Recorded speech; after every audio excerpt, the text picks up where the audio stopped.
Hello and welcome to the Total Soccer Show. I am Taylor Rockwell, no Daryl Grove with me today. He is instead talking to Travis Clark of Top Drawer Soccer fame. That's right, he chose to talk about the Development Academy over nonprofit organizations. That's on you, Daryl Grove. So instead of Mr. Grove, I've got Drew Chafetz. Drew is the CEO and co-founder of Love Football. That's LOVE.FUTBOL. Love Football is a nonprofit that mobilizes and engages communities to plan, build, manage, activate, and redefine their own football pitches as sustainable platforms for social change. I wish I could have said that myself. I am definitely reading their description, but that's because they're such a great organization. I don't want to mess up their message. They also raise funds to finance raw materials, provide technical guidance, and facilitate the execution of the project. Their goal being to establish safe soccer fields in countries around the world. Drew talks about how they got started, about where they are now, and about plans to expand into the United States. We hope that happens very, very soon. So with all that said, here's my conversation with Drew. I very much enjoyed it because I very much enjoy the work they're doing. And also because, Drew's just a good guy. So no more rambling from me. Instead, let's get to talking about Love Football. Joining me on the line now, I've got Drew Chafetz, CEO, co-founder of Love Football. Drew, thanks so much for taking the time to talk to me. Great to be here, Taylor. Thanks so much. Yeah, so we met in Atlanta. We were down there for the All-Star game. You were down there for other reasons, I believe. But I wanted to talk to you a bit about what you've been doing since then. So for starters, can you tell our listeners a little bit about Love Football and the work you all are doing? Absolutely. Love Football is a nonprofit organization. We've been around since 2006. And what we focus on is engaging communities to ensure kids in their communities have safe spaces for sport, really beginning with soccer. And I've read a few different articles about the work you all were doing. The thing, I'm not going to lie, that stuck out to me, I read the Washington Post article from 2008 that I think first profiled you. Were you really wearing slippers in 2008? Is that true? Slippers.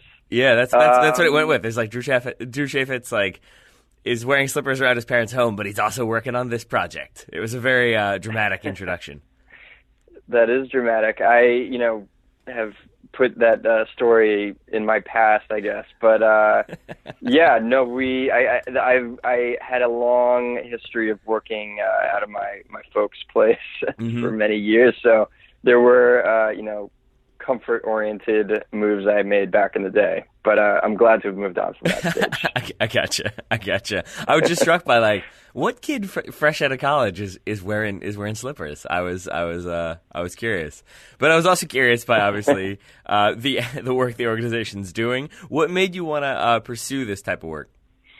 Well, I was, kind of a soccer guy from the beginning, just gravitated towards the game since before I can remember. And but I was fortunate to have had parents that were really travel and explore the world oriented at a very early stage. So by the time that I was 12, I had actually been to 6 continents, and I had this tool, which I think a lot of people, I'm sure on your show, are familiar with, which is soccer as a way to connect with people around the world. So when I was in these countries, I was playing the game that local kids played, and we got to connect. And I think, what made that unique is that I was actually not just a kind of passive tourist bystander in these diverse environments, but actually an active participant on a local level. And, that was a unique and special opportunity to have during formative years. Mm-hmm.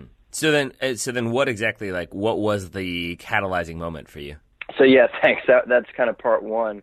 Part two is that I was studying abroad in Barcelona in 2005, and I traveled down into Morocco for a handful of days, and I was kind of serendipitously going through the center of the country and was in a town that I to this day don't know the name of, and came across some kids in a back alley playing soccer in what, in my mind, crossed a line between what I often call the beautiful imperfection of the game on the grassroots level. Kids playing in imperfect spaces, but there actually being beauty in that. kids being determined to play under sometimes tough circumstances. But that's what's so great about soccer and powerful is that, kids can play it anywhere, and the game is so simple. But what was distinct about this moment in Morocco is that it crossed a line in my eyes to these kids actually not having a safe space to go. And it was actually in danger in a very basic way. And so that moment really kind of conceived this question really in my mind more than anything, which was, do kids face challenges to playing the world's most simple game? Mm-hmm. And that's really where the whole Love Football story began. So the thing that I think is particularly interesting is I had lots of these moments when I was younger of oh, I'm definitely going to do something, and it fizzles. For you, it didn't. So how did you kind of keep it front and center in your mind, and how did you go from I wish there was a better place for these kids to play to I'm going to make a better place for these kids to play to actually making a better place for these kids to play?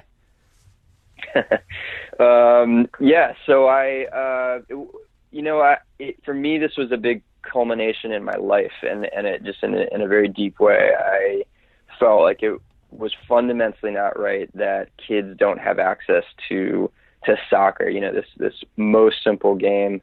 I call it a medium of self-expression. I kind of put sport and art and music and dance on a similar plane, and for kids to not have that opportunity seemed fundamentally not right to me. And so that's the premise to what motivated me, really being grateful to the game myself, and the role that it played in my own life, especially considering that I had a lot more advantage than a lot of these kids. So I went to Dickinson College in Pennsylvania, and my one of my best friends and college teammates there, Alfredo Axmeyer, we decided to go in on this idea together.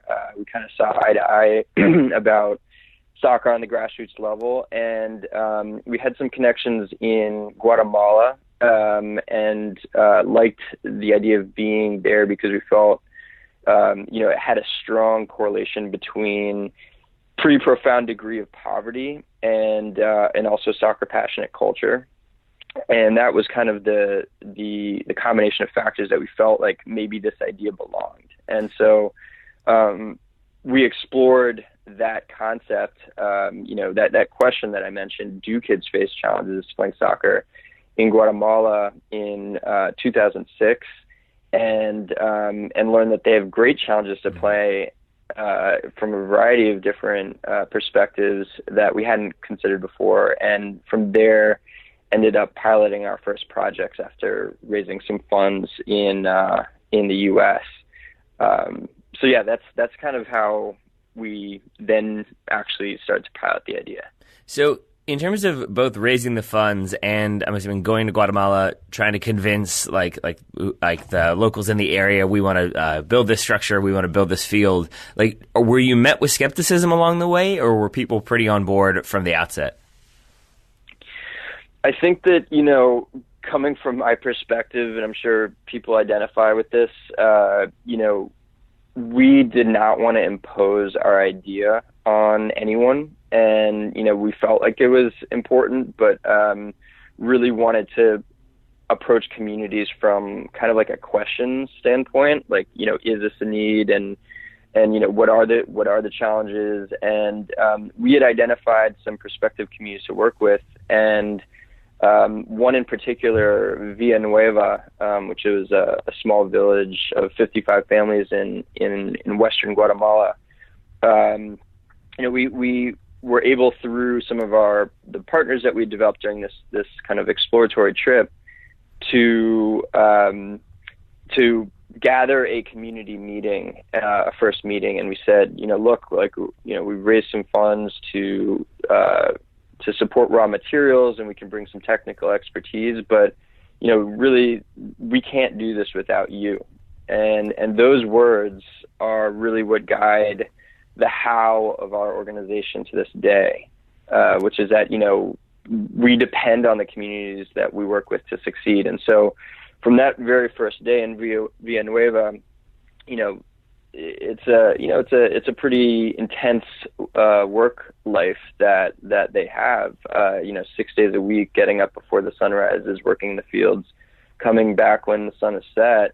But our first Sunday in that community, we had 45 or 55 heads of households show up at 6 a.m.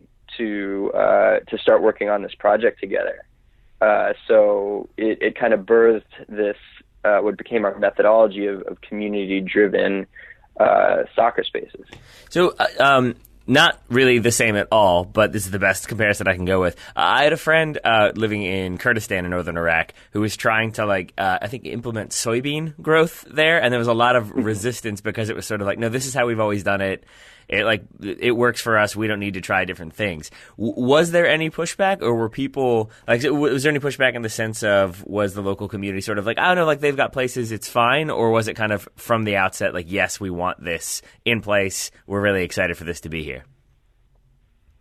Yeah, well, I think that part of the key is in the approach of approaching with questions, and that allows for local solutions to be developed. And you can imagine one of the best benefits of talking about soccer is that, people get it. And it doesn't matter whether you're in a community, rural and indigenous in Guatemala, or an urban favela in Rio, or, drastically different environment.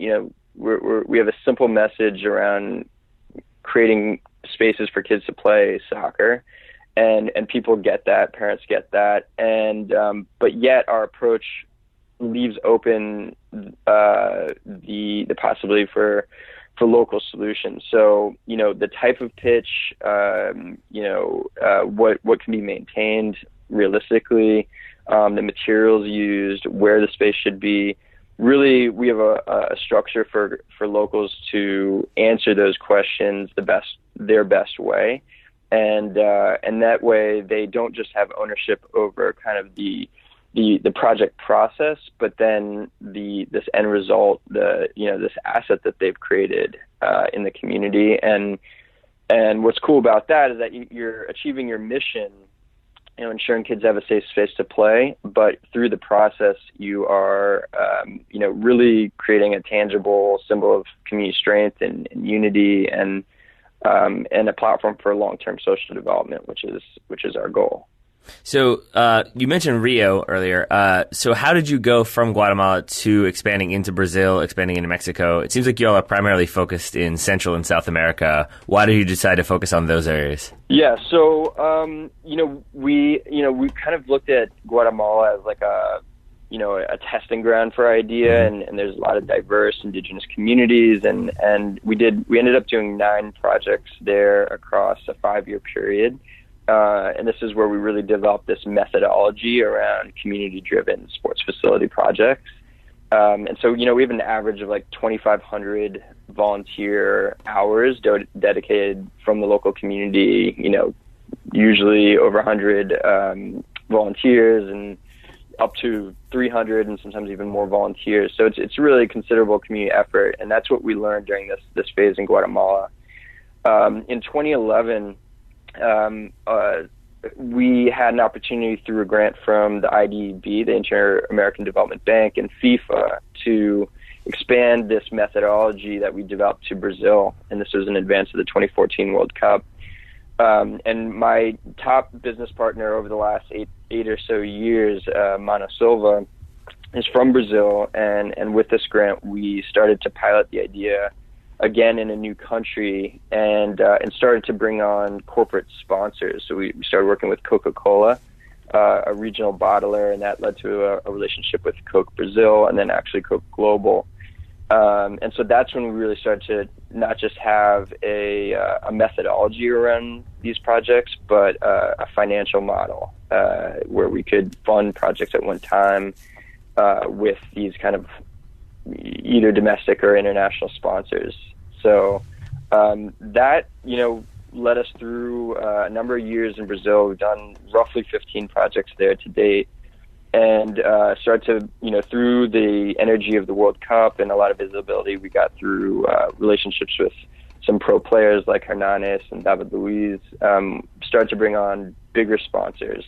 ESPN, Unilever, Under Armour are just a few, Manchester City, UEFA, that we've worked with, and now I've done projects we've done 4 in Mexico. We have a second one coming up in Colombia, Argentina, India, and Egypt, and actually early next year we're doing a project in Australia. So wow, all right then. Now, yeah, diverse set of places. It sounds like you've got a busy couple of years ahead of you. Yeah, no, we've been super busy and trying to focus on growing the right way, and it's definitely a major challenge every single day, but it's been a cool path. And you mentioned the grant from FIFA. Were they like surprised when you all actually did something with the money? Because I feel like more often than not we hear stories from FIFA about giving away money and not being entirely sure where it's gone. Yeah, no, I think that they were happy with the work that we did. I'm not going to comment on FIFA itself. See, this is why you're a professional and I am where I am. Well, I don't know about that, Taylor, but working on it. It was cool to bring our mission to a new country, and we're always trying to make our sponsors happy, and actually, FIFA has a lot to gain from the work that we do, and so we aspire to collaborate with them to make a social mission closer to the core of their work, which I think we can do one day. There you go. Well, I'm aware that I began this by asking a fairly negative question about FIFA, but I think that's rooted in the idea, like, they just seem like this gigantic, monolithic, somehow nonprofit organization. How did you go about, like, first sort of getting them on board? Because I imagine it was more than just, like, sending an email to info@fifa.org or whatever it might be. How did you sort of have your first meetings with them and get them on board? Well, actually this came through a grant that FIFA was a part of. So we weren't actually working with them directly that much. It was more through the Inter-American Development Bank, and some other partners that we're closer to. But FIFA does have a, corporate social responsibility department. And, to be perfectly honest, I'm not sure what they're up to today, but they've done some pretty cool projects. And in 2010, they did the FIFA Football for Hope Center initiative across Africa, and they did these like 20 big, soccer facilities plus classroom space plus office space where local NGOs that worked in sport for social development on the program side, all of a sudden had this like kind of awesome house to implement their programs and grow. And that's actually really parallel to our approach. We make kind of like this hardware software analogy. Most organizations in our sector of sport for social development implement programs, kind of teaching kids about HIV education through health, or gender equality, or peace building, or employability skills. Any social mission can kind of be picked up and delivered through kids' love for the game and attracting them into programs. But Love Football focuses on the infrastructure, the hardware, and serve as a platform for these types of programmatic interventions. So we often work in collaboration with these types of partners on the ground and around the world.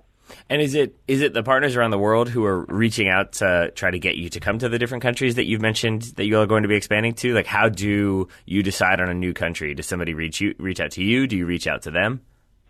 Yeah. So, in this sector that I'm speaking about, access to, sustainable and quality sports facilities is like one of the major challenges.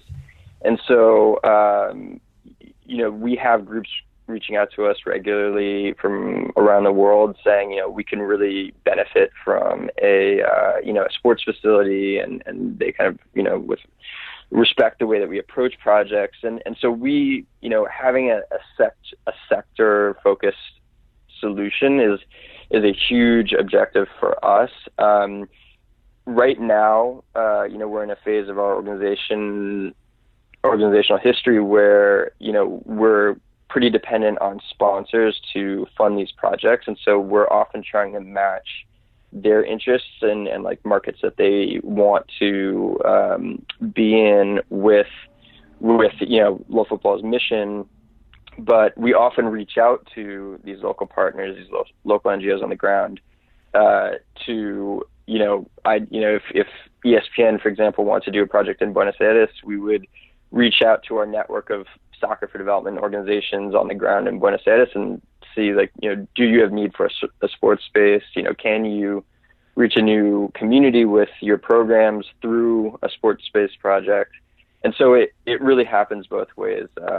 But we hope to be able to more directly, help these grassroots organizations around the world as our model and financial sustainability builds. That makes sense. So you mentioned a lot of different countries around the world.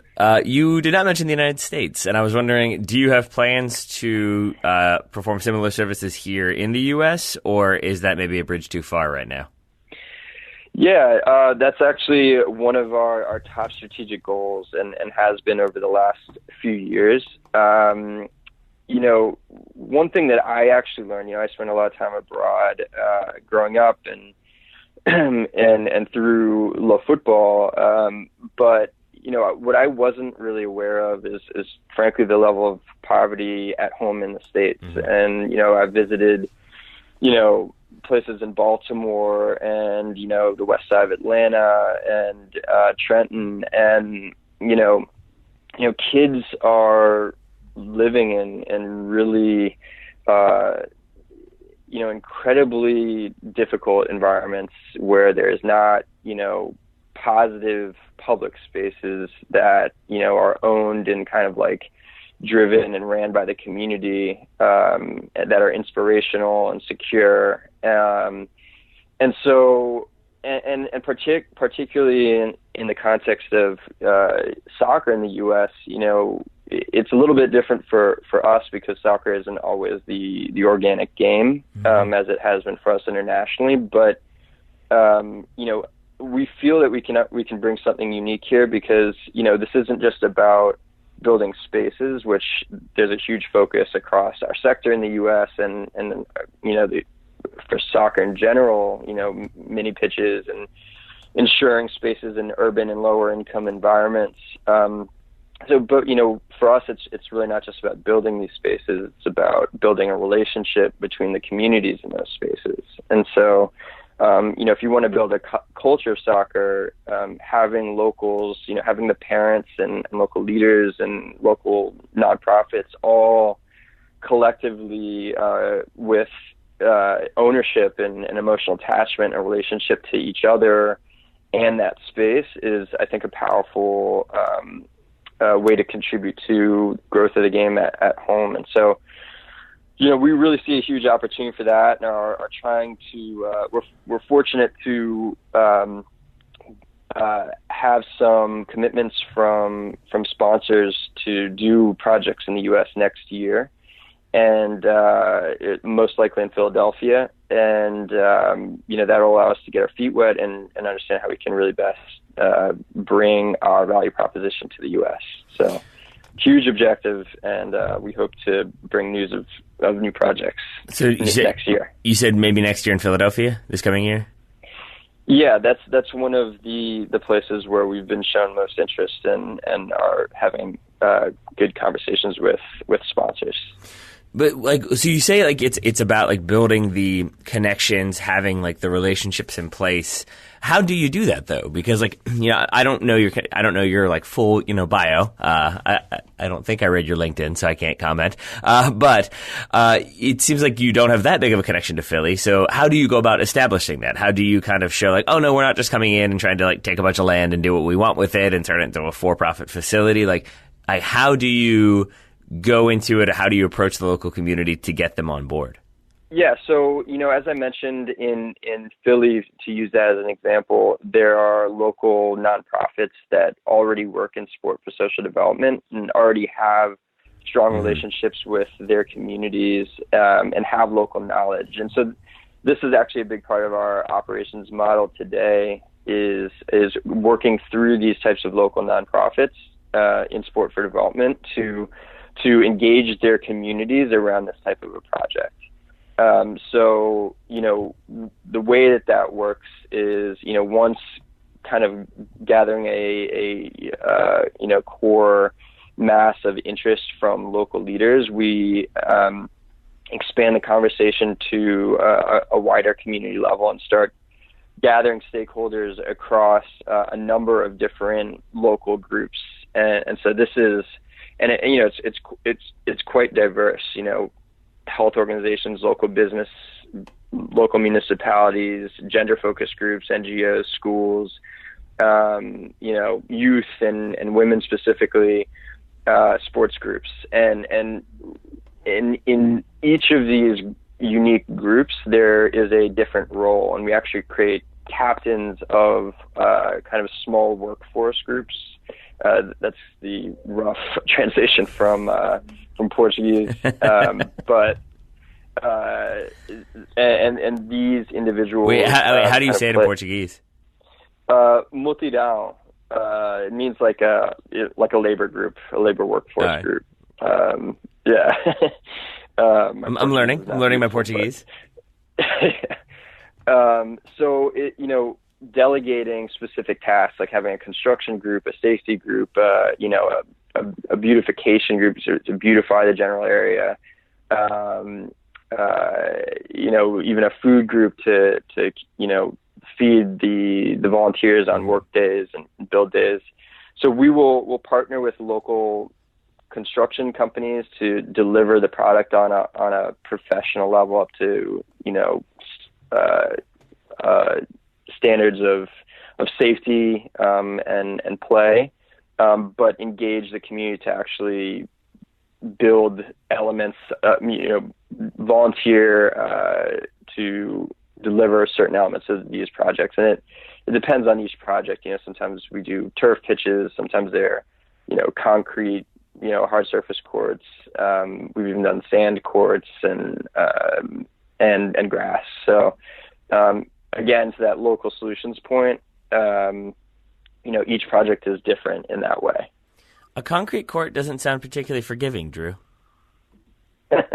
Yeah, that's true. I don't know if have you played on one before, like a street cement court? Oh, I guess I'm thinking of like a blacktop. So I've coached on a blacktop, and like the kids all wanted to scrimmage, and I was like, that seems like not a great idea because you're 5 and you're all going to run into each other and fall over, and then it's just going to be a bunch of crying. Yeah, right. Well, it's an interesting question in the U.S. because I think, kids certainly are largely, growing up on futsal or I grew up, on turf. I grew up playing on grass and dirt generally, but it changes the game. Like, you're not doing bicycle kicks and fly tackling on a cement court, and so. But it's actually what a lot of people attribute to success from like the Brazilian perspective, and it's all throughout Latin America and Europe. These hard surface courts that are smaller sided and require, it's a faster technical game, and it's a great way to build skill when you're young, and then you can kind of open up to more space and grass if it ends up that way. Oh, I didn't think about that. I didn't think about how the surface can inform the way you play. All right, okay. I'm learning things. So I also wanted to ask, I know you have done many projects at this point. Is there one that stands out more than the others, or are they all sort of your babies? Well, I'm proud to say that I actually am like less and less connected. Like there are some projects I barely even know the name of at this point. I mean, we've done over 30 and are doing more and more each year, eight this year so far. And so I'm not as tied to operations as I was at the beginning. It would be hard to have more of an emotional connection to a project than I do to Villanueva, that first project, which just had its 11-year anniversary, and the co-founder Alfredo and I went down for the 10-year anniversary, a little over a year ago. It was in August, to see the pitch, and like it's in absolutely mint condition. It's more beautiful than it Really? was the day that we inaugurated it. They've built lights up around the cancha, the small soccer court, and like they raise funds to repaint it every year. And what's cool, from my perspective, was what you couldn't really see, which is that, like, when the kind of hoopla of having Alfredo and I back in the community subsided, you could just tell that these kids they were playing their kids. There was a huge crowd of kids, cheering on the kids playing. There was a culture that had developed around the sports facility, and you could feel the history there. And it's really a center of community, and that's a story that's been repeated on every project that we do, and really is the power. That this is a hub for the community to come together, and a positive place, and Yeah. and some of the kids that were 12 years old when we inaugurated that project now have kids, and Oh, wow. so they're about to watch their kids grow up on that same pitch, and that's pretty special to me. Yeah, that's genuinely really special, very heartwarming. I do need to say, though, if there comes a time when Guatemala starts defeating the United States in World Cup qualifying, I'm blaming you and the organization. I would love to take that blame. I would also feel, highly conflicted, but I hope we have that much impact. The kids actually were much better this time around than when I was living in that community for 3 months back in 2007. So it did improve their game. All right. Well, so if our listeners wanted, first of all, if they wanted to learn more about you all and get involved, is there anything they can do? Yeah, that's really what we're all about. We're about, if you're grateful to this game and the mission resonates, get in touch with us online, www.love, L-O-V-E, football, the Spanish spelling, FUTBOL.org. And, there are ways to, simple stuff like donate and tag into our social media to follow us, which is really the best thing to do.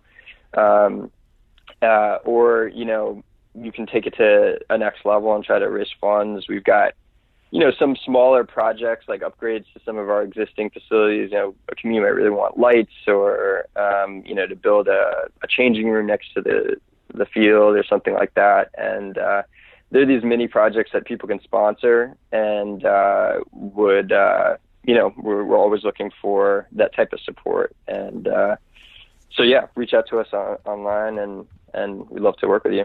Beautiful. And then my final question for you, in terms of folks out there listening who maybe want, maybe this is the motivation people need to do their own thing. So I'm wondering, what advice would you give to listeners thinking about starting their own grassroots organizations or getting involved at the grassroots level in their local communities? For us, try to keep it simple, I think, was always kind of a mantra, and we say specialize. I think every organization is different, and so the vision for each is different. So it's that can be a very different reality based on what your specific goal is. But I for us, is just speak with passion and try to collect people who identify with what you're working on and keep it focused and build with time. And we're 12 years in, and it's hard to believe that much time has passed. But we're climbing every day, and I don't know, we're grateful to everyone who's been a part of it. I would also say, the theory that create dependency on the group you're working with. Don't if you can execute the full mission without their involvement, that's a problem. That makes sense in my eyes. Yeah. All right. That's really good advice. Thank you, Drew. So Drew Chafetz, thank you very much for taking the time. I know you've got a lot on your plate, a lot going on, but I really appreciate you sitting down for a little bit to chat. Taylor, super appreciated. great thanks to you and your whole community. Thank you. Yeah, definitely don't thank Daryl. He doesn't deserve any thanks. Just me and my community. I like it. All right. Drew, thanks again. We'll talk to you soon. Cheers, Daryl. Take care.